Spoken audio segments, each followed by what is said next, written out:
मेरे भाइयों, आज के युग में, केमिकल का युग में, वायु प्रदूषण के युग में जीने में तमाम लोगों को बीमारियों से लोग ग्रस्त हैं।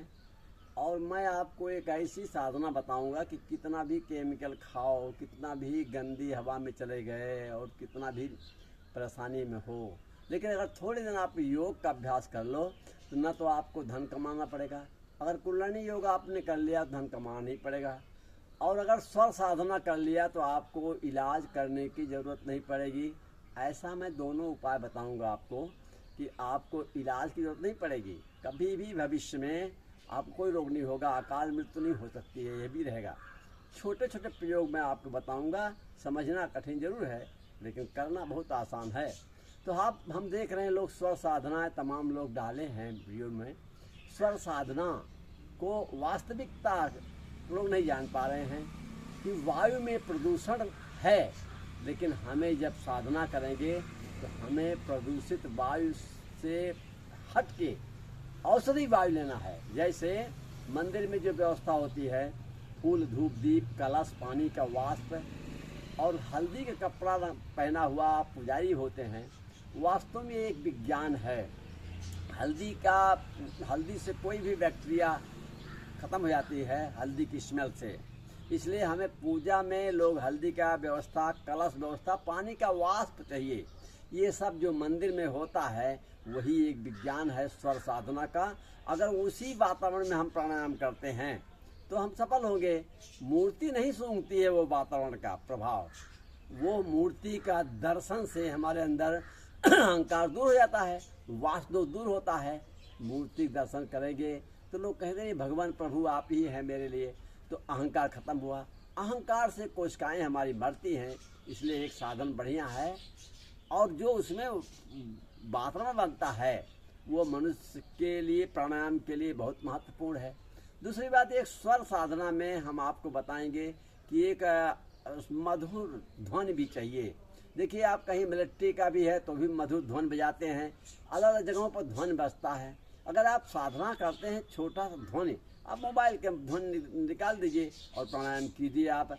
दूसरी बात यह है कि बाहर हम घूमते हैं तो मस्तिष्क के अंदर में आपके धूला, वायरस, बैक्टीरिया पहुंच जाते हैं। अगर हम जलनेती कर लिया करें नाक के माध्यम से, ये फोटो है, ये जो है आप देख रहे हैं, एक बच्ची है जलनेती कर रही है, इससे कोई रिस्क नहीं है, मस्तिष्क सफाई होगी। अगर आप शरीर की सफाई करते हैं, कपड़े की सफाई करते हैं, अंदर मस्तिष्क में वायरस चला गया तो कैसे हो पाएगा बताइए। इसलिए हम इसको जलनेती सिस्टम से, ये जलनेती सिस्टम एक लड़की कर रही है, मस्तिष्क इधर से पानी डाला, इधर से निकला, गुनगुना पानी, औषधीय जल जैसे हल्दी, गिलोय का पानी हो, बहुत मस्तिष्क तुरंत तेज होगा, मेमोरी इतनी हाई हो जाएगी। विद्यार्थियों के लिए रामबाण है जलनेती क्रिया। अब दूसरी बात, हम स्वर का, साधना का एक स्वर का परिभाषा भी देते हैं आपको। क्या है स्वर? जो हम सांस लेते हैं उसको स्वर बोलते हैं, और वो स्वर पूरे ब्रह्मांड में व्याप्त है। आज तक कोई नहीं बताएगा कि स्वर क्या है। पूरे ब्रह्मांड में जो व्याप्त है, जिसको अंग्रेजी में ऑक्सीजन कहेंगे तो वो प्राणवायु कहेंगे, वह पूरे में व्याप्त है, हम उसको ईश्वर कहते हैं। और जो हम लेते हैं उसको स्वर बोलते हैं। लेकिन हमें ईश्वर से प्रार्थना करने की जरूरत नहीं है, ईश्वर के अंदर हम हैं। लेकिन परमेश्वर हम बनाएं, कैसे बनाएंगे? आपको सुनने में ताज्जुब होगा, परमेश्वर को ही बनाएगा, लेकिन मैं बता रहा हूँ आप बनाएंगे। जैसे किसी पहाड़ी झरना है, शुद्ध एरिया है, फूल बगीचे कोई लगाया है, यज्ञ हवन किया है, धूप दीप जला है, आप फलों का व्यवस्था वहाँ है, वहाँ देखो आपके अंदर एक ऐसी शक्ति पैदा करने वाली वायु मिलेगी जो आपको तुरंत एनर्जी बढ़ जाए। वही है परम स्वर, परमेश्वर। और जो बूचड़ खाना है, चमड़े का खाना हो, खुली शौच, वहाँ की हवा नारकीय स्वर। तो आप तीन कैटेगरी हुई, एक नारकीय स्वर, एक सामान्य स्वर, एक परमेश्वरीय स्वर। तो परमेश्वरी स्वर आप कहीं बना सकते हैं। अभी आप 10 ठो कलश रख दो, पानी उड़ रहा भाप बन के, वहाँ फूल धूप दीप सजा दिया, खुले वातावरण में फर्स्ट क्लास का परमेश्वरी वायु मिलेगा।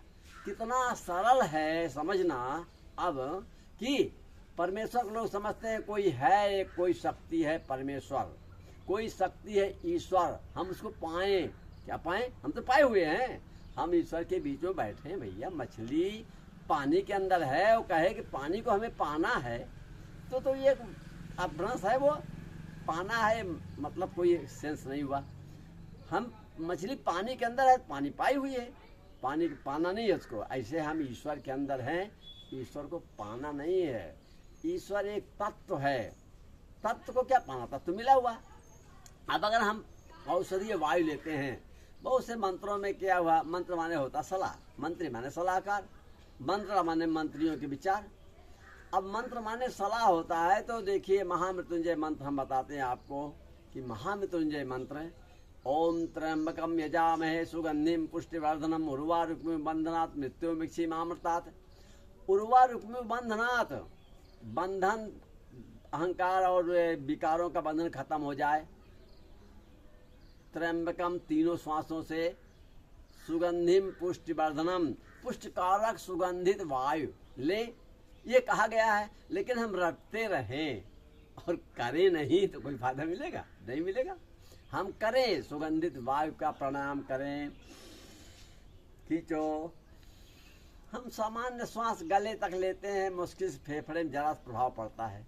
अगर हम सुगंधित वायु को खींचे, नाभि तक पहुंचे और फिर रोके थोड़ा, तो पूरा ऑब्जर्व करेगा ऑक्सीजन को, प्राणवायु को, सुगंधित वायु को। हमारा शरीर ऑब्जर्व करके पूरे नस नाड़ियों को पहुंचाएगा। हमारे अंदर नई ऊर्जा प्राप्त होगी, नई शक्ति प्राप्त होगी। जितना ज़्यादा श्वास हम गहरा लेंगे, ताकत ज़्यादा मिलेगी। आपके श्वासों से निकल रहा विकार अधिक निकलेगा, अधिक अच्छा लेंगे तो आप सोचो क्या परिणाम होगा? अरे अधिक लेंगे अच्छा। ये इसके लिए भोजन पानी सब लिमिट में है, खाना पीना, लेकिन श्वास का लिमिट नहीं है।